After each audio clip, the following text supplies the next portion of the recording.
లేదు అత్తమ్మ గారు, కొంచెం పులుపు దిగాలి, దిగితే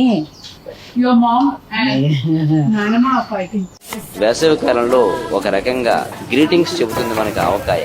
చాలా ఆనందాన్ని, అభిరుచిని రుచిగా మార్చి అందిస్తుంది. కొన్ని సంవత్సరాల నుంచి ఇది ఎలాగా మా అమ్మమ్మ నాయనమ్మ అందరి దగ్గర నుంచి వస్తుందమ్మా ఇది. పదార్థాల రుచి వడ్డించే వాళ్ళని బట్టి ఉంటుంది. తినాలి అని వడ్డిస్తే ఒక రకంగా ఉంటాయి, అక్కర్లేదు లేని వడ్డిస్తే వేరొక రకంగా ఉంటాయి.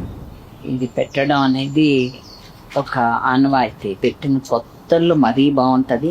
ఆ కొత్త ఆవకాయ తీసి పెద్ద బేసిన్ లో కలిపి అన్నం ఇంత నూనె పోసి నూతి చట్టా మీద పిల్లలందరినీ చుట్టూ కూర్చోపెట్టి అమ్మ చేతిలో బేసిని పెట్టుకుని ఆ కొత్త ఊరగాయ ముద్దలు ఒక్కొక్కడి చేతిలో పెట్టినప్పుడు మళ్ళీ తన వరకు వచ్చే లోపల తిన్న ఆవకాయ ముద్ద అన్నపు రుచి నీకు స్వర్గం ఉన్నది అని నువ్వు అనుకుంటే దాని సుఖం కూడా అంత ఉంటుందో లేదో నీ చెప్పలేదు.